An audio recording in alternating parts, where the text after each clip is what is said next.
আহলে কিতাব ইহুদি নাসারাদের সাথেও প্রয়োজনে ঐক্যবদ্ধ হওয়ার ঘোষণা দিয়েছে কে? বিশ্বনবী মক্কা থেকে মদিনায় হিজরত করতে গেছেন,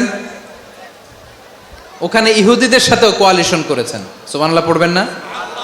বনু কাইনুকা, বনু নাদির, বনু কুরাইজা, এই তিনটা দলের সাথে বিশ্বনবী কোয়ালিশন করেছেন একসাথে, কিন্তু তাদের বিশ্বাসঘাতকতার কারণেই তারা বহিষ্কৃত হয়েছে মদিনা থেকে। বিশ্বনবীর এখানে কোনো দোষ নাই, বিশ্বনবী ঐক্যবদ্ধ হতে চেয়েছেন। আল্লাহ তাআলা নবীরে বললেন, নবী তুমি তাদেরকে বলো, ও আহলে কিতাবের ভাইয়েরা, ইহুদি নাসারারা, এসো এসো এসো, আমরা এমন একটা বিশ্বাসের প্রশ্নে একত্রিত হই যে বিশ্বাস তোমাদের নবীরাও প্রচার করেছে, যে বিশ্বাস আমিও প্রচার করি, যে বিশ্বাসের কথা তোমাদের পবিত্র ধর্মগ্রন্থগুলোতে রয়েছে, আবার যে বিশ্বাসের কথা আমার কোরআনের মধ্যেও রয়েছে, আসলে ওই কথায় আমরা একত্রিত হই। সুবহানাল্লাহ। তাহলে ভিন্ন ধর্মী তাদের সাথে যখন আমরা ঐক্য করব, কিসের উপর ঐক্য?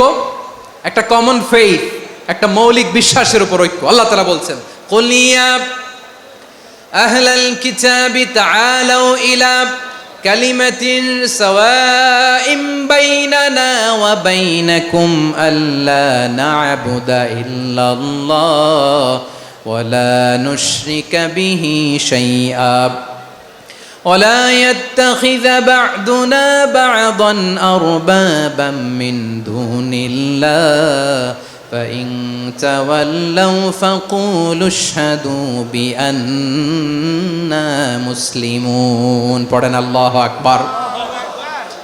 রব্বুল আলামিন বিশ্বনবীর ডেকে বললেন, নবী তোমার প্রতিবেশী ইহুদিদেরকে ডেকে বলো, তাআলাউ ইলা কালিমাতিন সাওয়াইম বাইনানা ওয়া বাইনাকুম, ও ইহুদিরা আসো, এক টেবিলে বসি, আসো এমন একটা কথার উপরে আমরা সবাই একমত হয়ে যাই, যেই কথা তোমরাও মানো আমরাও মানি, সেটা হচ্ছে আল্লাহ ছাড়া আমরা কারো ইবাদত করব না, আমরা সবাই মিলে ইবাদত করি একজনের, তিনি কে? আল্লাহ ছাড়া কারো ইবাদত চলবে না, আল্লাহর সাথে আমরা শরীক করব না, আল্লাহ ছাড়া নিজেরা নিজেদেরকে রব হিসেবে মানব না। এই তিনটা বিষয়ে যদি একমত হও, চলো আমরা একসাথে বসি, আমরা ঐক্যবদ্ধ হই। পড়েন সুবহানাল্লাহ। তাহলে দেখেন, ঐক্য কি শুধু মুসলমানদের মধ্যে না, প্রয়োজনে অন্য ধর্মের সাথেও ঐক্যবদ্ধ হতে হয়। শেষ, আপনাদের ওয়াজ শেষ নাকি? হ্যাঁ, আমরা শেষ করে দেই, অনেক রাত হয়েছে। বসতেছে তো এরকম ওঠা বসা কেন রে ভাই? এজন্যই বড় মাহফিলগুলো পছন্দ হয় না। লক্ষ লক্ষ মানুষ আসবে, ওঠা বসা, ধাক্কা ধাক্কি, মারামারি, পুরো মাইন্ডসেটটাই নষ্ট করে দেয়। আল্লাহর ওয়াস্তে করে বলার পরও এরপরে উঠতেছে, দাঁড়াচ্ছে। কে বলছে আপনাদেরকে 2 দিন আগে আসতে? রাতে মাহফিল বা দুপুরে মাহফিল, সকালবেলা চলে আসবেন, দুপুরে চলে আসবেন, জায়গা নাই পিছনে একটু দেখে চলে যাবেন। এই যে আগামীকালই তো এটা ইউটিউবে চলে যাবে, এই যে মুনকার নাকির কেরামান কাতিবিন, শত শত হাজার হাজার চলে আসছে, এরা রেকর্ড করে কালকে ছেড়ে দিবে, পেয়ে যাবেন। তো এইখানে ধাক্কা ধাক্কি, মারামারি, ওঠা বসা, এটা ঠিক না। নিয়ম হচ্ছে যারা আসছেন শেষ পর্যন্ত বসে থাকবেন। এটা কোরআনের মাহফিল, কোরআনের মাহফিলের কোনো আদবই আমরা রক্ষা করতে পারিনি। আল্লাহ আমাদেরকে মাফ করুক, আল্লাহ ক্ষমা করুক। ধাক্কা ধাক্কি, মারামারি করে, ওঠা বসা করে মাহফিলের সৌন্দর্য আমরা নষ্ট করে দিচ্ছি। আল্লাহর রাস্তায় আর কয়েকটা মিনিট বসেন। আমি মনে করতেছি এই কথাগুলো খুব গুরুত্বপূর্ণ। মাত্র আর 2-1টা কথা বলে আমি শেষ করে দেবো ইনশাআল্লাহ, আর দেরি করবো না। 2-1 মিনিট একটু বসেন, একটু বসেন মেহরবানি করে। প্রিয় ভাইরা, ঐক্য, আমার দিকে তাকান। আল্লাহর ওয়াস্তে মুখ দিয়ে একটা আওয়াজ উচ্চারণ করবেন, আল্লাহর ওয়াস্তে। চলে যেতে চাইলে চলে যান। আল্লাহর ওয়াস্তে শব্দটা যদি কারো কানে যায়, আল্লাহর নামের ওসিলায় আল্লাহর ওয়াস্তে মুখ দিয়ে আওয়াজ করবেন। আমার দিকে তাকান, আল্লাহর ওয়াস্তে, আল্লাহর ওয়াস্তে। যদি পরিস্থিতি কখনো এমনও হয় শিরকের আড্ডাখানা, আপনি ঐক্য প্রতিষ্ঠার জন্য, ঐক্য রক্ষার জন্য তাও শুধু তাওহীদের দাওয়াত দিবেন, ওইখানে আক্রমণ করবেন না। এটা কোরআনের নীতি। কথা বুঝতে পেরেছেন? সামনে শিরকের কি কথা কয় না, শিরকের কি আড্ডাখানা, আখড়া। কিন্তু ঐক্য বজায় রাখার জন্য, গৃহযুদ্ধ এড়ানোর জন্য আপনি শুধু এটা যে শিরক, এটা হারাম, এটা থেকে তোমরা বেঁচে থাকো, শুধু দাওয়াত দিবেন, আপনি আক্রমণ করবেন না। এটা কোরআনের বিধান। সুবহানাল্লাহ কইবেন না? তো এই চমৎকার ঘটনাগুলো আপনারা শোনাইতে পারবো এরকম বিশৃঙ্খলা করলে। মূসা আলাইহিস সালাম আল্লাহর সাথে সরাসরি কথা বলতেন। ওয়াকাল্লামাল্লাহু মূসা তাকলিমা। সুবহানাল্লাহ পড়েন, আওয়াজ তুলে সবাই বলেন সুবহানাল্লাহ। এখন বনি ইসরাইল হচ্ছে পৃথিবীর সবচেয়ে গোয়ার জাতি। তারা বলে, মুসা তুমি যে আল্লাহর সাথে কথা বলো আমরা তো দেখি না, তুমি যে কথা বলো আমরা তো শুনি না, তো কি করতে হবে? বনি ইসরাইল বলে, আমাদের মধ্য থেকে 70 জন নিয়ে যাইতে হবে তোর পাহাড়ে। ওরা আয়সা যদি কয় হ্যাঁ আমরা শুনছি, তাহলে বিশ্বাস করব। কত বড় ডাকাত দেখছেন বনি ইসরাইল। এদের চেয়ে গোয়ার জাতি নাই। এত গোয়ার তুমি করেছো মুসা আলাইহিস সালামের সাথে। তুমি যে আল্লাহর সাথে কথা বলে আমরা তো দেখি, কি করব? 70 জন আমাদের বন্ধু বান্ধব যে যদি দেখে, তারা বললে ওকে আস, 70 জন আস। 70 জন নিয়ে গেল। মুসা আলাইহিস সালাম হারুন আলাইহিস সালামকে খেলাফা দিয়ে গেলেন, আল্লাহ ওনাকে নবী বানালেন। মুসা আলাইহিস সালাম বললেন, হারুন খবরদার, বনি ইসরাইলের মধ্যে তাওহীদের বাণী প্রচার করবা, ঐক্য ধরে রাখবা, বিচ্ছিন্ন হতে দিবা না। চলে গেছে। এইদিকে বনি ইসরাইলের এক দুষ্ট লোক ছিল, নাম সামিরি। কি নাম? সামিরি। সে সবাইরে বলল তোমাদের স্বর্ণগুলো ফালাও। স্বর্ণগুলো ফেললো। বনি ইসরাইলের স্বর্ণগুলোকে গলিয়ে সে একটা গরুর বাচ্চা বানালো। গোবৎস। কিসের বাচ্চা? দেখেন গরুর পূজা কিভাবে শুরু হয় পৃথিবীতে প্রথম। গোবৎস পূজা, গরুর বাচ্চার পূজা কিভাবে। সে স্বর্ণ গলি গরুর বাচ্চা করে, জিবরাইল আলাইহিস সালাম যে জমিনে এসেছিলেন, ওই ফেরেশতার পায়ের নিচের একটু মাটি সে বুদ্ধি করে প্যাকেটে রেখে দিছিল। সে গরুর বাচ্চা বানায় স্বর্ণ দিয়ে গলিয়ে ওই মাটি এটার মধ্যে ঢুকাই দিছে ভেলকি দেওয়ার জন্য।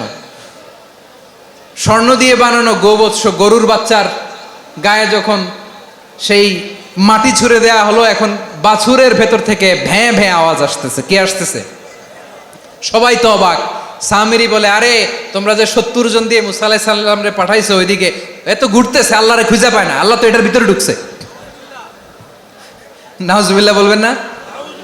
তোমরা যে 70 জন দিয়ে পাঠাইলা, 70 জন নিয়ে মুসা আলাইহিস সালাম খালি ঘুরতেছে, আল্লাহরে পায় না। পাবে কেমনে? আল্লাহ তো, নাউজুবিল্লাহ, এটার ভিতরে সেজদা দাও। এই সেজদা দিয়ে গেল। আল্লাহর নবী হারুন আলাইহিস সালাম বললেন, খবরদার, এটা সুস্পষ্ট শিরক। আল্লাহ সব গুনাহ মাফ করে, শিরকের গুনাহ মাফ করে না। খবরদার, তোমরা থামো। কে শোনে কার কথা? এই যে যেমন এখন আমরা, আপনারা আমার কথা শুনতেছেন না? শুনতেছেন? হারুন আলাইহিস সালাম বললেন, খবরদার, এই শিরকি কাজে তোমরা সংযুক্ত হয়ো না। তোমাদেরকে কি মনে নাই আমার ভাই মুসা আলাইহিস সালাম কি বলছে? আল্লাহ শিরক মাফ করে না। খবরদার, শিরক করো না, আল্লাহরে ভয় করো। হারুন আলাইহিস সালাম তাদেরকে বুঝালেন, শিরক করো না, আল্লাহরে ভয় করো। শুধু এতটুকুই তিনি বুঝালেন, দাওয়াতি কাজ পালন করলেন, কিন্তু প্রতিরোধ করেন নাই, সশস্ত্র সংগ্রামে লিপ্ত হন নাই, বাধা দেন নাই। কারণ গৃহযুদ্ধ বেঁধে যেতে পারে। উনি ভাবলেন, আমি যদি আমার বাহিনী নিয়ে দাওয়াত দেওয়ার সাথে সাথে প্রতিরোধ করি, আক্রমণ করি, ওরাও আমারে আক্রমণ করবে, ব্লাডশিট হবে, রক্তপাত। এমন অবস্থা হবে বনি ইসরাইলের মধ্যে, যেটা হয়তো আমার ভাই মুসাও কন্ট্রোল করতে পারবে না। সুবহানাল্লাহ কইবেন না? এক একজন নবীকে আল্লাহ তাআলা কি ইন্টেলেক্ট দিয়ে পাঠিয়েছেন। তিনি ভাবলেন, আমি দাওয়াতি কাজটাই করি, এটা যে হারাম এটা থেকে শুধু বারণ করি, কিন্তু প্রতিরোধ না করি। আমি যদি ঐক্য ধরে রাখতে পারি, বাকিটা আমার ভাই সামলে নেবে। সুবহানাল্লাহ। হারুন আলাইহিস সালাম প্রতিরোধ করলেন না। বনি ইসরাইলের মধ্যে গৃহযুদ্ধ বেঁধে যাওয়ার আশঙ্কায় প্রতিরোধ করলেন না, আক্রমণ করলেন না, শুধু দাওয়াত দিলেন। ইন দ্য মিন টাইম মুসা আলাইহিস সালাম আল্লাহর সাথে কথা বলে যখন ফিরে আসলেন, দেখলেন বনি ইসরাইলের অধিকাংশ লোক মুশরিক হয়ে গেছে। মুশরিক হয়ে গেছে। মুসা আলাইহিস সালাম রেগে গেলেন। রেগে প্রথমে বনি ইসরাইলদেরকে অ্যাটাক না করে ভাইয়ের দাড়ি ধরলেন। হারুন আলাইহিস সালামের দাড়ি আর চুল। মেজাজি নবী ছিলেন। হারুন, তুমি কি করলা? তোমারে কি দায়িত্ব দিয়ে গেলাম? তুমি কি করলা? তুমি থাকতে বনি ইসরাইল কেমন করে শিরকের কাজে নিমজ্জিত হয়ে যায়? সাইয়েদনা হারুন আলাইহিস সালাম বললেন, ইন্নী, কোরআন সাক্ষী, কোরআন থেকে কোট করছি, ইন্নী খাশিতু আন তাকুলা ফাররাকতা বাইনা বনি ইসরাঈল ওয়া লাম তারকুব কওলি। ও আমার ভাই, আমার দাড়ি ধরবেন না, আমার মারবেন না। আমি ভয় করেছি, আমি ভয় পেয়েছি, না জানি আপনি বলেন তুমি কেন খাশিতু আন তাকুলা ফাররাকতা বাইনা বনি ইসরাঈল। আপনি এসে আমারে যদি বলেন তুমি কেন ঐক্য ধরে রাখলে না, কেন মারামারি হলো, কেন রক্তপাত হলো, তোমারে কি এই দায়িত্ব আমি দিয়ে দিয়েছিলাম? আমার কথার দিকে কি তুমি ভ্রুক্ষেপ করো নাই? আমি যে বলছি তাওহীদের বাণী প্রচার করবা আর ঐক্য ধরে রাখবা, আমার কথা কি শোনো নাই? আপনি আমারে ধমকাবেন, এই জন্য আমি প্রতিরোধ করি নাই, আক্রমণ করি নাই গৃহযুদ্ধ আটকানোর জন্য, কিন্তু আমি দাওয়াত দিয়েছি। সুবহানাল্লাহ পড়েন। ঐক্য ধরে রেখেছেন। মুসা আলাইহিস সালাম মুহূর্তেই সামিরীকে আক্রমণ করলেন, অ্যাটাক করলেন, শাস্তি দিলেন। মুহূর্তেই ওই গোবৎস গরুর বাছুরকে ভেঙে চুড়ে মেসাকার করে সাগরের মধ্যে ভাসিয়ে দিলেন। পুরো বনি ইসরায়েলকে আবার তাওহীদের উপর প্রতিষ্ঠিত করলেন। পড়েন সুবহানাল্লাহ। এই ঘটনা থেকে শিক্ষা কি? শিক্ষা হচ্ছে আপনি শিরকের আড্ডাখানা দেখলেও বৃহৎ স্বার্থে তাওহীদের দাওয়াত দিবেন, প্রয়োজনে আপনি ঐক্য নষ্ট করবেন না। সুবহানাল্লাহ পড়বেন না? তাহলে ঐক্যের গুরুত্ব বেশি না কম বলেন? আওয়াজ করে বলেন।